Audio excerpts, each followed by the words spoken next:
মুন্সিগঞ্জের লৌহজং উপজেলার কলমা গ্রামে প্রবাসীর স্ত্রীর ঘরে উকি দেওয়ার মিথ্যা অপবাদ দিয়ে এক বৃদ্ধকে পিটিয়ে হত্যার অভিযোগ উঠেছে। এ ঘটনায় একজনকে আটক করেছে পুলিশ, আরেকজন পলাতক রয়েছেন। স্থানীয় সূত্র জানায়, প্রবাসী অসীম দাসের স্ত্রীর ঘরে উকি দেওয়ার অভিযোগ তুলে তার দেবর মহাদেব সোমবার রাতে নিয়াশা চন্দ্র দাসকে ডেকে নিয়ে মারধর করেন। এতে তিনি গুরুতর আহত হন। রাত আনুমানিক ৩টায় তাকে দাসপাড়া হরিসভা মন্দিরের সামনে নিয়ে আসা হয়। এ সময় মহাদেবের সহযোগী মাহবুব তাকে থাপ্পড় দিলে তিনি পাকা সড়কে লুটিয়ে পড়েন। তার নাক মুখ দিয়ে রক্তক্ষরণ শুরু হয় এবং তিনি অচেতন হয়ে পড়েন। পরে স্থানীয়রা তাকে উদ্ধার করে ঢাকা মেডিকেল কলেজ হাসপাতালে নিয়ে গেলে চিকিৎসাধীন অবস্থায় মঙ্গলবার সকালে তার মৃত্যু হয়। ঘটনার পর এলাকাবাসী অভিযুক্ত মহাদেবকে আটক করে পুলিশের হাতে সোপর্দ করে। তবে অপর অভিযুক্ত মাহবুব ঘটনার পর থেকে পলাতক রয়েছেন। নিহতর মেয়ে উর্মিলা মণ্ডল দোষীদের সর্বোচ্চ শাস্তি দাবি করেন। প্রবাসীর স্ত্রী পূজা দাস বলেন, তার দেবর মহাদেব মিথ্যা অপবাদ দিয়ে এই ঘটনা ঘটিয়েছে। নিহত ব্যক্তি তাদের বাড়ির আশেপাশেও আসেননি। লৌহজং থানার অফিসার ইনচার্জ মোহাম্মদ মনিরুল ইসলাম জানান, মহাদেবকে আটক করা হয়েছে এবং বাকি জড়িতদের গ্রেফতারের চেষ্টা চলছে। জালবাইতে গেছে, জালবাইয়া খায়, জালবাইতে গেছে এখানে গেছে মতো কইছে যে তুই এই যে চুরি করস এদি কইয়া এই চোখে নিয়ে ইচ্ছা মতো মারছে তবু হেটাই নিয়ে এখানে সড়কের মধ্যে দোকানের সামনে আনছে, মন্দিরের সামনে আনছে মতন তার আবার এই যে ও বউরে আর আমার ডাক্তার নিছি গেছি কইছি কি যে বলে যাই করে থাক তো কালকে তারা বিচার করিস। ও না আমরা কিছু করুম না আবার একে এমন থাবর দিছে বাবা একেরে ওইটা আর কথা বাদ দিয়ে আর কই না।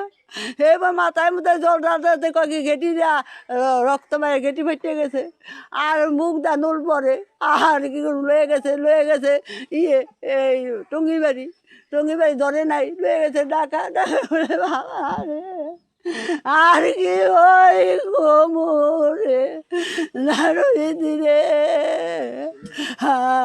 আমার বড়দাদার মতোই আমি ওনাটা দেখি আমার ভাসুর হয়। রাতে জাল বাইতে গেছে, তো পরে রাতে দুজন লোক আইসে আর কি আমাদের ডাকার পরে আমরা দরজা খোলার পরে ওনারা বলতেছে যে তোমাদের ছেলে চুরি করছে, এদিকে আসো। এই বলা মাত্র আর কি আমার শাশুড়ি মা, আমার যায়, আমার ভাসুরজি ছোটজন, ওরা তিনজনে আমাদের আগে গেছে। আমরা আর কি পিছন ওদের সঙ্গে গেছি। আমরা যাওয়া মাত্রই দেখি যে ওখানে মায়ের হয়ে গেছে। পরে আমার ভাসুর পইরে রয়েছে, মানে তার মাথা ফাইটে গেছে, মুখ দিয়ে রক্ত বেরোচ্ছে, রোল বেরোচ্ছে। আমরা হতভম্ব হয়ে গেছি। পরে জিজ্ঞাসা করছি, ওই সাথে আরও যে লোক আসছিল ওরা বলতেছে যে আগে মাইরা নিয়ে আসছে, ওইখানে মাইরা আনছে। তারপরে আমার শাশুড়ি মা বলছে, আগে তো মারছিস, সেইখানে মারিস না, আর দিনের বেলায় বিচার করিস। পরে আর কি ওরা শোনে নাই আমার শাশুড়ি মার কথা। ওই শাশুড়ি মার সামনেই আর কি ওরে আমার ভাসুরে থাপ্পড় মারছে, এমন গতিতে মার দিছে, মানে ওদের রাগ যত ক্ষোভ ছিল মনে হয় এক থাপ্পড়ে ঢাইলা দিছে। আমরা চাই এর সঠিক বিচার হোক, আর যে এই কাজগুলো করছে তার যতটুকু শাস্তি প্রাপ্য সেই শাস্তির ব্যবস্থা আপনারা করেন।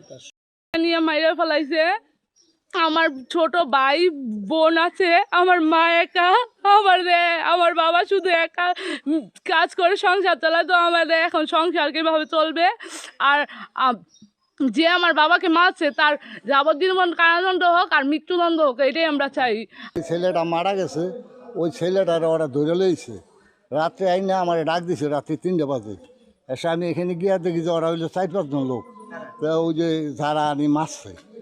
আমি কইলাম, এই কেউ কোনো আমাদের পাড়ার ছেলে কেউ হাত দিবে না, আমরা দরকারে গ্রামের সবাই লোক লইয়া দিনে আমরা বিচার করুন যদি আকাম করে থাকে।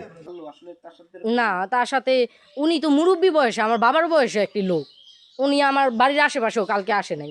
আর সন্ধ্যায় যদি আসতো বা রাত্রেও যদি চুকি দিত, আমি তো দেখতাম, আমি তো শুনতাম। যদি আমার ঘরে থেকে বের করে নিয়ে যেত, তা আমি কোথায় ছিলাম? আমি দেখতাম না? আমার শ্বশুর বাসায় আসছিল, সে কি দেখতো না? ও মারবো, আমার শ্বশুর কি শুনতো না? বাড়ির আশেপাশের মানুষ কি দেখতো না আমার ঘর থেকে লোকটা বের করে নিছে?